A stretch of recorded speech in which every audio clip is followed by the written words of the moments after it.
آپ کے حالات ٹھیک ہونے والے نہیں۔ آپ اس چیز کا یہاں سے اندازہ لگا لیں کہ کوئی بھی جگہ ہو، یہ اسلام آباد پریس کا کلب، وہاں پہ پولیس نے دعویٰ بول دیا، بعد میں خود ہی محسن نقوی کے کہنے پہ یہ سارا کچھ ہوا، خود ہی انکوائری شروع کر دی۔ منافقت، اوپر سے کچھ اندر سے کچھ، دکھانا کچھ کرنا کچھ، یہ حالات بنے ہوئے ہیں پاکستان کے اس وقت۔ وہاں پہ جو لوگ اس وقت کشمیر میں وہ بتا رہے کہ ہم کسی صورت بھی یہاں پولیس کو تشدد کرنے نہیں دیں گے۔ وہاں کی گورنمنٹ اتنی کمزور ہے کہ اس کے پاس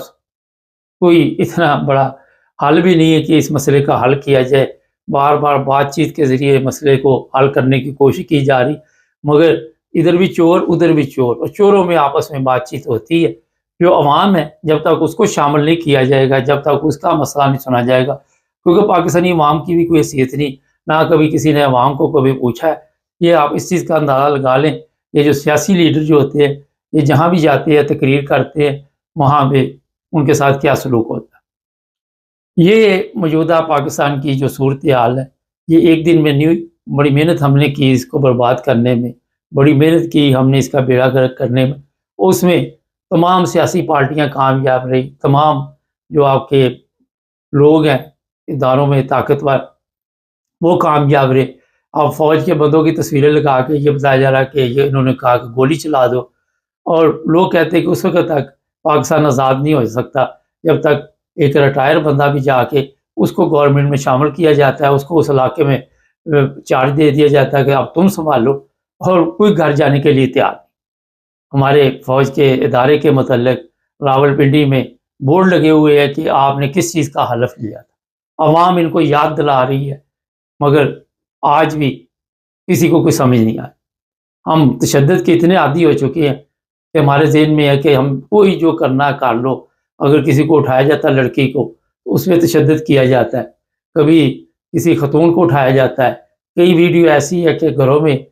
چادر اور چار دیواری کا خیال نہیں رکھا جاتا، اور وہاں پہ پولیس والے جو ہے جا کے توڑ پھوڑ کرتے۔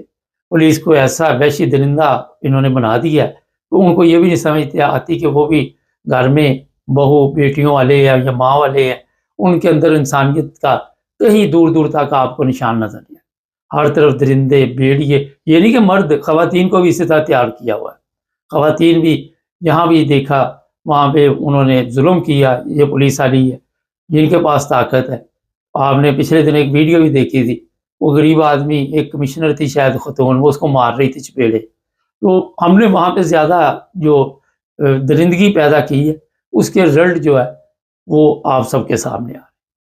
آج پاکستان کو ایک اچھی قیادت کی ضرورت ہے، پاکستان کو عدل و انصاف کی ضرورت ہے، پاکستان کو ایک اچھے ججوں کی ضرورت ہے، مگر کیا اس قوم میں سے کوئی آپ دیکھ رہے ہیں کہ ایسے لوگ پیدا ہو گئے؟ اگر کوئی پیدا ہو تو اسے کچل دیا جاتا ہے، اسے جیل بند کر دیا جاتا ہے تاکہ کوئی حق اور سچ کی آواز نہ اٹھا سکے۔ ایسا دردناک سسٹم پیش کیا جاتا ہے میڈیا کے ذریعے یا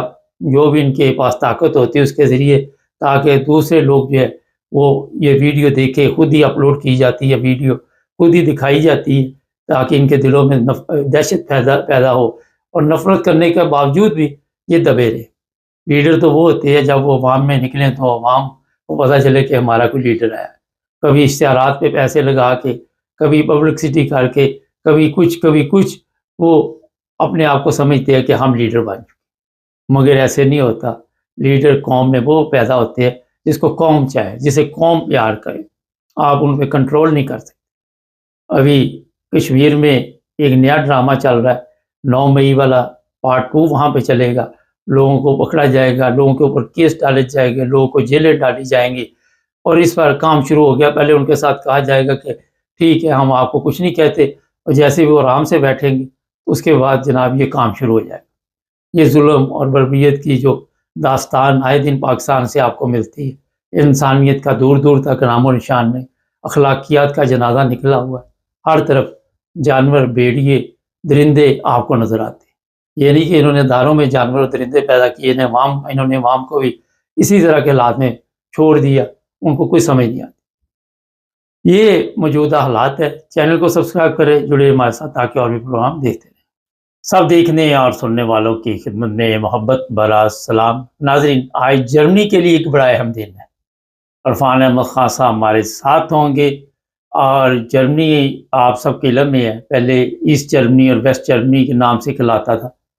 اور پھر آج کے دن دوبارہ جرمنی اکٹھا ہو گیا۔ اس کے لیے کتنی محنت کرنی پڑی۔ خان صاحب، آج کے حوالے سے آپ کچھ بتائیں گے ہمارے دیکھنے والوں کو؟ مبارک صاحب، اتنا عرصہ گزر گیا کہ 89 نومبر 89 اور اب 2025، جی، تو دنیا بدل کے رہ گئی۔ اس میں زیادہ تر تو دنیا جانتی ہے کہ جو کچھ اتحاد کے موقع پر ہوا، کس طرح اتحاد ہوا۔ 1949 میں جو 45 میں عالمی جنگ کے بعد جرمنی جو ہے 5 ممالک کے تسلط کے نیچے آ گیا تھا،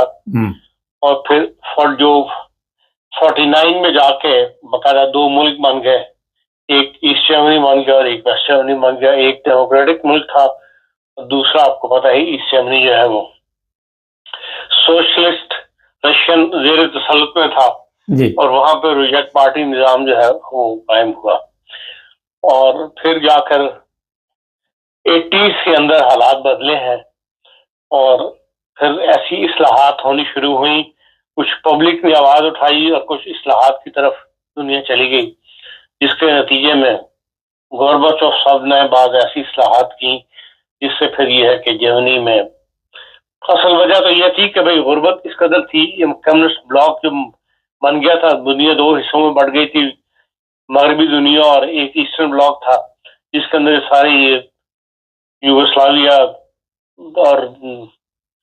جتنے بھی آپ کے رومانیہ اور سارے ملک ہیں، ایسٹ ممالک کے یہ تھے، اور ان سب کی اقتصادی حالت جو تھی بالکل زمین سے لگ گئی تھی، اور جسے کہتے ہیں نہ تو اقتصادی ترقی ہوئی ممالک کے اندر، اور نہ ہی جو انفراسٹرکچر ہے اصل میں تو وہ تباہ ہو کے رہ گیا تھا ان ممالک کا۔ اس پہ میشائل گورباچوف جب بنا ہے صدر، اس نے پھر نئی پالیسیز لے کے آیا اور نئی اصلاحات لے کے آیا، جس سے پھر آہستہ آہستہ جو ہے وہ ظاہر ہے کہ اس کو اپنے ملک کھڑا کرنے کے لیے پیسے کی ضرورت تھی،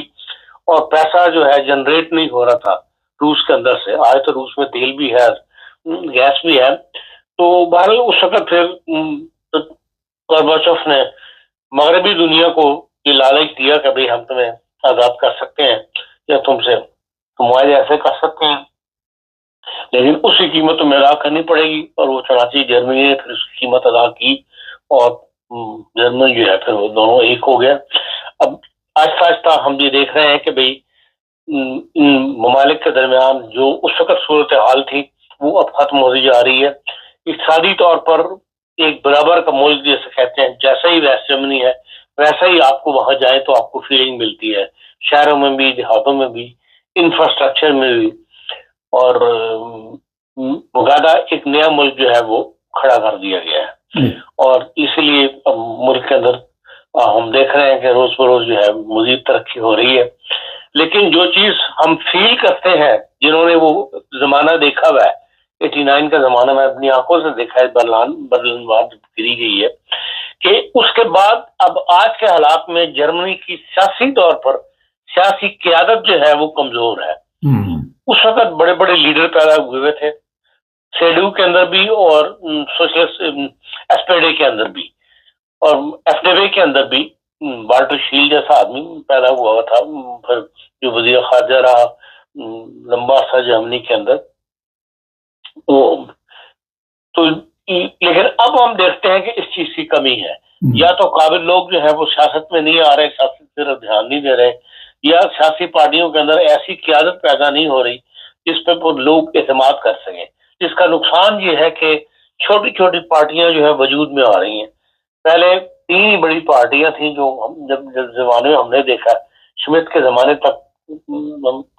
تو F D P, S P D اور سی ڈی یو، یہ 3 پارٹیوں کے ساتھ چل رہی تھی، لیکن یہ کہ اب بہت ساری علاقائی پارٹیاں وجود میں آ گئی ہیں جنہوں نے اسٹرانگ ہو کے نیشنل اسمبلی تک پہنچ گئی ہیں، 5% ووٹ لے جاتی ہیں ان کا ٹوٹل ووٹ سے۔ اس لحاظ سے سیاسی طور پر ایک تو سیاسی پارٹیوں کی تعداد بڑھ گئی ہے، جس کی وجہ سے آپ کو مخلوط حکومت بنانی آپ کی مجبوری بن گئی ہے.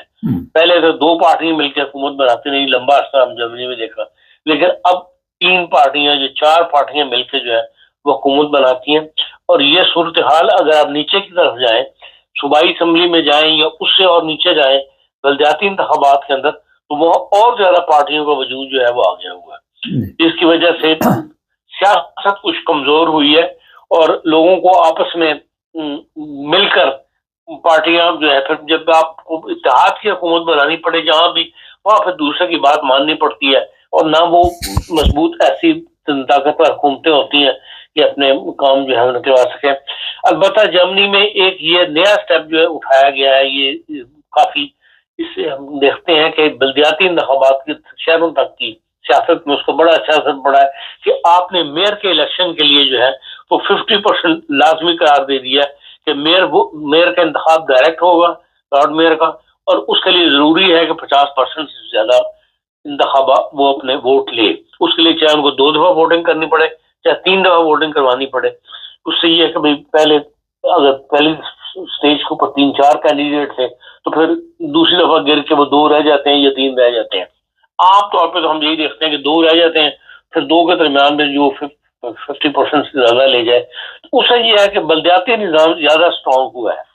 ہم اگر اس کا مقابلہ اپنے ملک کے ساتھ کریں تو ہمارا بلدیاتی نظام کا بیڑا غرق کر کے رکھ دیا گیا ہے سیاستدانوں نے، سیاسی پارٹیوں نے. اور جو مقامی لوگ ہیں وہ سیاست میں کوئی حصہ نہیں لے سکتے. لازمی ہے کہ آپ ایک بڑے ذمہ دار ہوں یا ایک بڑے صنعتکار ہوں یا ایک پیسے والے آپ ہوں تو تبھی آپ ملک کی سیاست میں حصہ لے سکتے ہیں. یہاں کے سسٹم کے اندر آپ جو بلدیاتی نظام ہے جس نے شہر کی تمام انتظامیہ کو سنبھالنا ہے، شہر کو ترقی دینی ہے، شہر سے متعلق فیصلے کرنے، وہاں آپ کو کسی عام آدمی جو اسکولوں کے ٹیچر ہیں یا عام آربائٹر جیسے ہم کہتے ہیں جرمنی میں، وہ بھی ان اسمبلیوں کے ممبر بن جاتے ہیں اور وہ ملک کی سیاست کے اندر حصہ لیتے ہیں. تو اس لحاظ سے بلدیاتی نظام میں ہم دیکھتے ہیں کہ جرمنی کے اندر زیادہ مضبوطی آ گئی ہے اس اتحاد کے بعد، ویسٹ اور ایسٹ کے ایک ہونے کے بعد. لیکن مرکزی طور پر ہم دیکھتے ہیں کہ سیاست کے اندر کمزوری ہے. جی خان صاحب، آزاد کر دیا ان ممالک کو روس نے، مگر آج روس اس پر پچھتا رہا ہے اور آپ نے پچھلے دنوں بیانات بھی سنے تھے پوٹین کے کہ یہ بہت بڑی غلطی تھی اس وقت، اور روس دوبارہ آنکھیں دکھا رہا ہے کہ یہ ممالک کسی طرح میرے قابو میں آ جائے، جس طرح یوکرائن کو قابو کرنے کی کوشش کی جا رہی. آنے والے دنوں میں پھر آپ دیکھ رہے ہیں کہ دوبارہ کوئی نقشہ چینج ہو جائے گا. دیکھیں، رشیا کے پاس جو ایٹمی طاقت تھی یا نیوکلیئر پاور اس وقت بھی تھی وہ تو ختم نہیں ہو گئی، اور جب اس کے پاس دوبارہ پیسہ آیا اس نے اپنا آپ کو انفراسٹرکچر درست کر لیا، ملک کو بنا لیا. پھر یہ ہے کہ گیس اور جو ہے آپ کا تیل نکل آیا اور مغربی دنیا نے اس کے اوپر اعتماد کرتے ہوئے، پورا یورپ اس سے تیل لے رہا ہے یا اس سے گیس لے رہا ہے. روس سے کون سا ملک ہے جس مغربی دنیا کا جہاں اس کی گیس نہیں جا رہی تھی؟ اس سے روس کو بہت بڑا مطلب اسٹرانگ ہوا، بہت زیادہ پیسہ اس کے پاس آیا. تو ظاہر ہے کہ جو اس کی ایٹمی طاقت موجود تھی اسی کے بل کے اوپر وہ اکڑ رہا تھا، اور اب دوبارہ جب اس نے طاقت پکڑ لی ہے، اپنے ملک کو ٹھیک کر لیا ہے، تو پھر وہ یہ آنکھیں دکھا رہا ہے. تو ایسی شخصیات آتی رہتی ہیں سیاست کے اندر. یہاں پر کوئی ایسی بڑی شخصیت پیدا نہیں ہوئی، لیکن رشیا کے اندر آپ دیکھ لیں کہ بھئی وہ پوٹین ایک ایسا اسٹرانگ آدمی آ گیا ہے جو نہ تو وہ مغربی کسی سے دبتا ہے اور نہ ہی وہ اپنی رائے جو ہے وہ اس کو کھل کر دنیا کے اندر اظہار کرتا ہے. جو اپنی پلاننگ لے کے وہ چل رہا ہے اسی ون پارٹی سسٹم کے تحت، اس میں وہ کامیاب ہے. خان صاحب، یہ جو آپ نے ابھی بات کہی کہ یہاں پہ کوئی ایسا لیڈر پیدا نہیں ہوا یورپ میں، لیکن انہی کے پیسے سے انہی اس کے ساتھ بزنس کر کے یہیں پہ پڑھ لکھ کے ایک بندے کو اتنی طاقت آ گئی، ان کو اس چیز کا اندازہ نہیں تھا. بس یہی ہے کہ ایک ایسے سیاسی دماغ نہیں تھے جرمنی میں اس وقت جو اس کے دورست نتائج کے اوپر غور کر سکتے کہ آج جس کو ہم پیسہ دے کے اسٹرانگ کر رہے ہیں یہ کل کو یہی ہمارے مقابلے کے لیے کھڑا ہو سکتا ہے. اس طرف جرمنی کی سیاسی قیادت کا رجحان یا مغربی دنیا کی کا رجحان اس وقت نہیں گیا. مغربی یونین نے اس کے ساتھ دوستی کی اور اس کو دوست سمجھا، لیکن وہ دوست بنا نہیں کسی کا.